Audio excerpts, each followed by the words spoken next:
everybody, my name is Hope and welcome back to my channel. I like musicals, they're a part of my life, and today we're going to be talking about Broadway's biggest flops. Now, if you're wondering how a show classifies as a flop, it basically means if it didn't make back the money that it cost to make the show. Now, this may surprise you, but running a show is very expensive. The average show costs $800,000 a week to run. So if a show is running for a short period of time, it is very difficult for them to make their money back, and that is what makes it a flop. So that is what we're going to be talking about today. As always, before we get into this video, remember that you can like, comment, subscribe, follow me on all my social medias, which is HopeWilson45 on TikTok and Twitter, and XWilsonX on Instagram. Now, I really am hoping that the camera quality is better than last week because that was a travesty. My phone just fell. I'm hoping that's kind of back in place as to where it was. But yes, I have my laptop bringing like this way. I have my iPad on a white screen facing this way. My phone is currently resting on a container of hair gel and a cleanser. We're trying our best, guys. I can't help the terrible lighting in this room and every other room in my flat. And again, I'm sorry for the audio because the lighting is so bad. My iPad is literally like, the footage is unusable. It's so bad. So I have to use my phone, which means I can't record the audio from my phone, which is what I normally do. So I'm really sorry about that. And I'm going on a rant, which isn't even to do with the video. So I'm just going to get into the video. So without further ado, let's get into it. So I'm going to start off with one that I think we all knew I was going to mention at one point or another, and that is SpiderMan Turn Off the Dark. Believe it or not, SpiderMan Turn Off the Dark is actually in the top 25 highest grossing musicals of all time, which should tell you how expensive this show was to run. In my head, I always thought that it ran for like 6 months max. No, this show ran for 3 years. A bit less than 3 years. But from 2011 to 2014, SpiderMan Turn Off the Dark was on Broadway. And there were a lot of reasons why it didn't work. Like I said, it was ridiculously expensive to run. A lot of people got really badly injured, and the show itself just didn't have the substance to have the longevity on Broadway. SpiderMan Turn Off the Dark, as far as I'm aware, is the biggest Broadway flop in history. It reportedly lost about $60 million. $60 million overall. Which to me is just crazy that A, it cost that much money to run, but B, that it could lose that much money. And I actually made a whole video a little while ago on SpiderMan Turn Off the Dark, and I went into like even more detail on the craziness that is the show. So I'll try and link it in one of these corners. I don't know which one it is. I never do. And because I always point to both, I never know which way is the right way. But $60 million.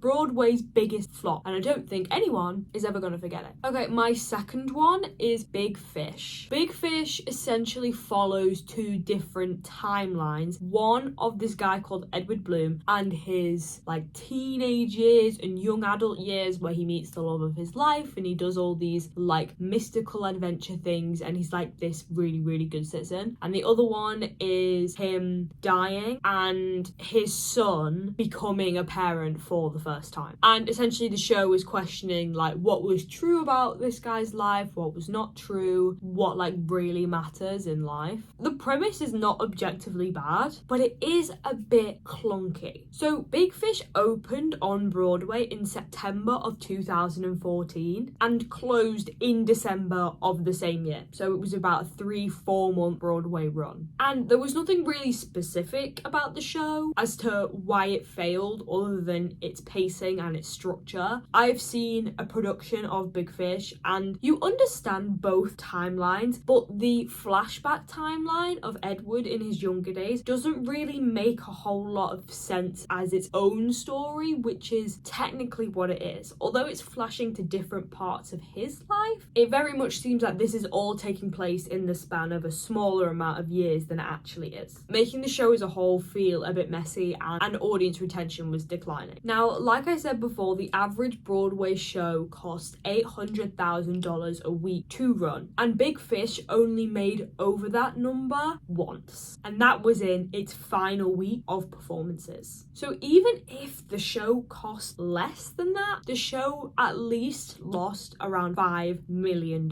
which, you know, compared to 60 is not that bad, but still, I would not want to be losing $5 million. I wouldn't want to even be losing $5, let's be completely honest here. Number 3 is Carrie. The original 1988 production of Carrie is actually infamously one of the biggest Broadway flops, so much so that the show was basically rewritten entirely for the 2012 revival, which is now the canonical version of Carrie the musical. Carrie is based off the book Carrie by Stephen King, which basically follows a girl trying to navigate her way through high school, having been sheltered from the world for a lot of her life, and she also has telekinetic powers. The original production of Carrie ran for a grand total of 16 previews and 5 regular performances, and the production itself as a whole cost $8 million, so it's safe to say they did not make that back. From what I've read, a lot of the reasons why this original production failed was to do with the entire production itself. The writing and the music didn't quite work with what we're going for, and therefore overall it just failed. So now that original production of Carrie just isn't produced anymore after they rewrote the show for 2012. Subsequently, the production that has been put on is the 2012 version of Carrie. This is also the version that they did in Riverdale, because of course they did.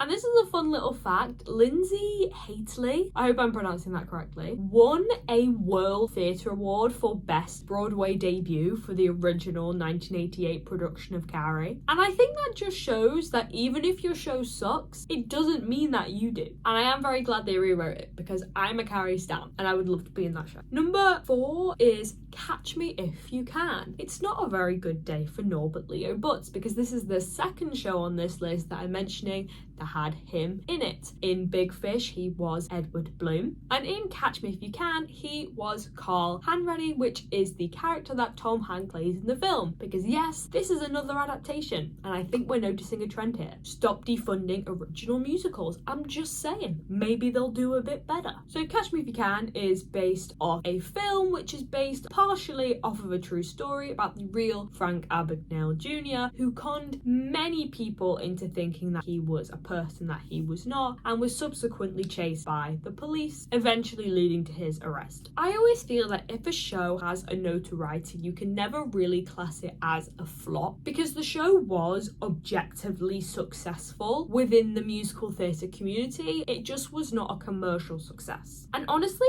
this really surprised me, because I kind of think, although it's not a cult musical, it definitely has a cult following. So Catch Me If You Can ran for 32 previews and 170 regular performances, with the run being a little under 6 months. And over that time, the show averaged less than $600,000 a week, lower than obviously the average $800,000 running cost. But nonetheless, the show was actually nominated for 4 Tony Awards, and maybe it's not a bad day for Norbert Leo Butz after all, because he did end up winning the Tony Award for Best Actor in a Musical for Carl Hanratty in Catch Me If You Can. But nonetheless, it was classed as a flop because commercially it lost a lot of money. Number 5 is really quite sad. I have some sad news for you guys. There is a Sondheim on this list. I know you hate it as much as I do, because if you've been here for a while, you will know I am a Sondheim stan. Stephen Sondheim is my man. I love him to pieces, and I will never say a bad word about him. May his memory be a blessing. However, Merrily We Roll Along, the original production, was an absolute flop. Merrily We Roll Along was another one of the Sondheim Prince collaborations. If you don't know who Prince is, it is not the song artist, it is Hal Prince, the director. Sondheim and Prince worked on a lot of Sondheim shows. They worked together on Company, Follies, A Little Night Music, Sweeney Todd. They were killing the game until it came to Merrily. Merrily We Roll Along is about 3 friends and their devolving friendship over the course of 20 years. Now, the show actually goes backwards in chronology, so sorry Jason Robert Brown, but Sondheim did in fact do it first. But this original production, for some reason, didn't do well. The show opened to highly negative reviews, and after 44 previews and 16 regular performances, the show closed. The show understandably has been rewritten, as for some unbeknownst reason the show just did not work the first time, and with the rewrites, the 2000 West End production won the Olivier for Best New Musical, as it should, because Stephen Sondheim is a king. But what is crazy is that it won the Tony almost 20 years after the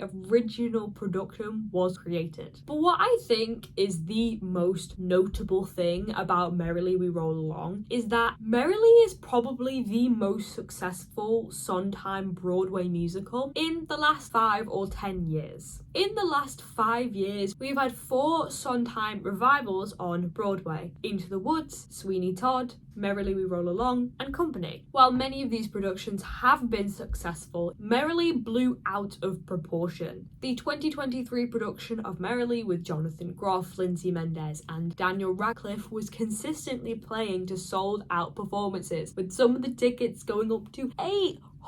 $800? What? Sometimes I still can't believe about Broadway prices. Like I think £100 is like too much for a ticket, and I'm like, £800. But like, honestly, I would have killed to see that production, because what a slay cast. Jonathan Groff, Daniel Radcliffe, Lindsay Mendez. Still stand by the fact that I think Lindsay Mendez should have won the Tony, but that's not what we're talking about today. But in this Broadway season, Merrily We Roll Along was probably the most talked about show. They were on panels, they were doing television interviews, Jonathan Groff's speech went viral, we've seen them time and time again. And this is a show that 40 years ago, when it was created, barely even made it out of the starting blocks. This new production attracted more than just the average theatre goer. It became something new entirely. And given the fact that this original production failed so hard, it's really just proof that if at first you don't succeed, try again, because at some point it will be extremely successful. My last one actually makes me really sad, and that is Bonnie and Clyde. The reason this makes me sad is because, unlike other ones on the show where there was poor writing or poor management or whatever, there was never any real reason that Bonnie and Clyde failed. Bonnie and Clyde is a Frank Wildhorn musical about the infamous criminal couple. The show closed on Broadway after 33 previews and 36 regular performances, and I don't think anyone will ever understand why. The original Broadway run of the show was labelled as open-ended, which means that it could close at any time. There was no real deadline or short run set. However, I don't think anybody ever expected the show to close that early. The show had garnered audiences and had received positive reviews. However, the show still closed prematurely. And it didn't just fail in the US. In the UK, the show played a limited run in the West End, which I saw, and it was very good. I made a whole video about it. I'll link it up there if I remember. Hopefully I do. And the UK tour of the show was also cancelled mid-tour because of failing ticket prices. Not only was this awful for cast and crew alike, but it just made no sense. The show was solid, it had named people in it, the music was good, the show was something new for Broadway and the West End, but the show still failed. And this is the one I truly don't understand. I think it may be possibly a marketing thing, because I will be perfectly honest, when I was looking for shows to go and watch, Bonnie and Clyde very much skipped over my radar. Me and my mum just got the chance to go and see it, and we did, and we were so pleasantly surprised. I remember coming out of that and thinking, I did not think I was going to like that musical as much as I did, but I came out and went, no, I really like that show, because the show itself is refreshing, because it isn't like other shows. And now I'm thinking maybe that's the problem, but it shouldn't be. Obviously, no, the story of Bonnie and Clyde is not an original story, but it's not an adaptation of a film or a television show. Now, I'm not saying these adaptations don't do well for Broadway, because they do. Things like Mean Girls, Beetlejuice, Heathers, they all come from popular films, and I get that they do well, and I enjoy those musicals too. But original musicals musicals are something we are purely lacking on Broadway and the West End at the moment. Investors don't want to invest in original musicals because they see them as less marketable, because it's more of a risk. However, by not funding original musicals, it becomes really concerning for the theatre community as a whole to think that we may not have as many original musicals in the next couple of years because they simply just aren't getting the attention that adaptations do. And especially with things like Bonnie and Clyde, it did not deserve to close halfway through its tour simply because it hadn't sold enough tickets. But this is not an uncommon thing. This actually happens a lot more in the UK than I think people realise, and I think it's just something that we as a community have to recognise so that we can try and prevent it happening in the future. I'm not saying that adaptations shouldn't exist, because Heathers was one of my favourite musicals for about 6 or 7 years of my life. I had a Heathers phone case, a Heathers t-shirt. I used to watch the show constantly, listen to the show constantly. I still love the show. I've seen the show and I love it. And this is not me picking on Heathers, I'm just using it as an example. Heathers has had a lot of opportunity to become big because of its cult following, and obviously it's going back to New York, and as soon as we get more information I will make a video on that. But it proves that there is a capacity to bring original musicals out and to get people to see them. We just have to try and make that happen. Now, I don't know exactly how to do that. I'm not a marketing science wizard, you know, but I think if we advocate for original musicals more, it's gonna help with the musical theatre community in general in the future. And my rant is over because I'm actually not entirely sure what else to say, and I feel like I was going on a tangent because halfway through I forgot what I was saying. But those are all the Broadway flops. What's your favourite Broadway flop? I love Bonnie and Clyde, and I'm so sad that it's a flop, because to me it's not a flop, because it's a great show.